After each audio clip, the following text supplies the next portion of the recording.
All right, today we're going to dive into a thousand-year-old philosophy from India that tackles one of the biggest questions you can possibly ask. What are we, and where do we fit in the grand scheme of things? So, think about it. Are you just a drop in a vast cosmic ocean, completely one with everything? Or are you a unique, individual person, separate from the world, and maybe even from a creator? This is a question that philosophers have been wrestling with forever, and your answer really changes how you see the world. Now, to really get the brilliant idea we're exploring today, we've got to first understand the two big ideas it was arguing against. You can think of it as a huge philosophical debate between total oneness and total separation. Okay, so let's break this down. On one side, you've got Advaita, or non-dualism. Its big idea from the philosopher Adi Shankara is that there's only one real thing in the entire universe, this ultimate reality called Brahman. That means everything else, you, me, the world, is basically a grand illusion, or Maya. The whole point of life is to see through that illusion and realize that you are Brahman. But on the other side, you've got Dvaita, or dualism. This school of thought says, nope, God, the world, and all of us individual souls are totally real and totally separate. The goal here isn't to merge with God, it's to worship God as a separate, supreme being. So you have these two camps, right? Total opposites. Either everything is one or everything is separate. Then, back in the 11th century, this incredible philosopher, Bhagavad Sri Ramanujacharya, shows up, and he says, hey, what if you're both kind of right? He came up with this brilliant third way that brings the two ideas together. So let's unpack the name of his philosophy, because it tells you everything you need to know. He starts with a familiar word, Advaita, which as we know means non-dualism, or not two. But then he adds this little Sanskrit prefix at the beginning, Visishta, and this one word changes the whole game. It basically means qualified by or characterized by something. So you stick them together, and what do you get? Visishta Advaita. It literally translates to qualified non-dualism, which, immediately makes you ask, qualified how? What's the fine print here? And here is the absolutely beautiful answer. Ramanuja says, yes, I agree there is only one ultimate reality, Brahman. But, and this is the huge qualification, that one reality isn't just some empty, blank void.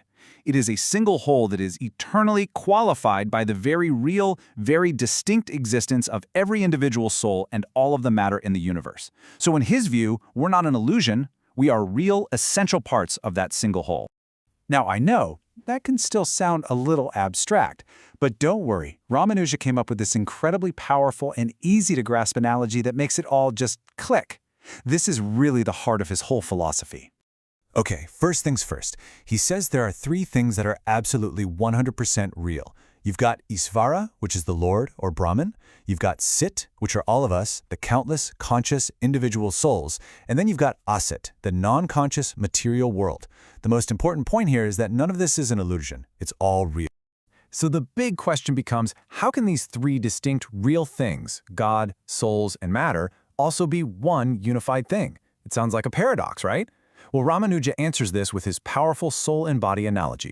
This is the light bulb moment. Just think about yourself for a second. You have a soul, a consciousness, right? And you have a body. They're clearly different, but together they make up one single person, you.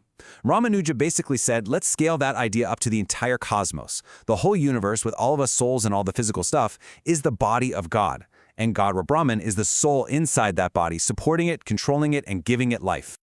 There's the technical term for this relationship. It's called a pratak-siddhi.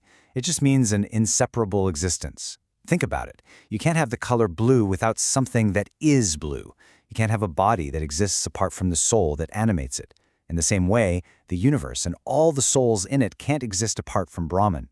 We are distinct for sure, but we are absolutely inseparably connected. And here's what is so incredible about this whole idea.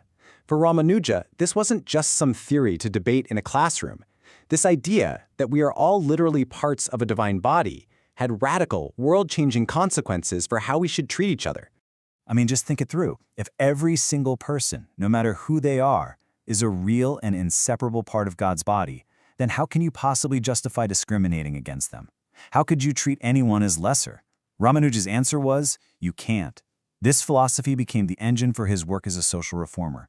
He said serving other people is serving God. He fought against injustice, and famously he opened temple doors to people who had been cast out, arguing that everyone had a path to salvation through devotion. So let's bring this all together. How does this beautiful philosophy let us have our cake and eat it too? How can reality be both one single thing and at the same time full of many different things? You know, who better to explain it than the man himself? Ramanuja actually laid it out perfectly in one of his major works, the Vedartha Sangraha. He wrote this: "We uphold unity because Brahman alone exists with all other entities as his modes. We uphold both unity and plurality as the one Brahman himself has all the physical and spiritual entities as his modes and thus exists qualified by a plurality.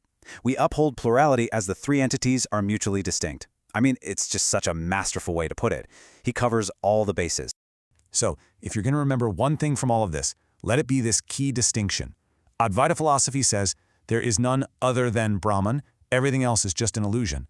But Visishta Advaita says there is no one like Brahman. He is supreme and unique, and the entire universe is the real, glorious, living expression of his being.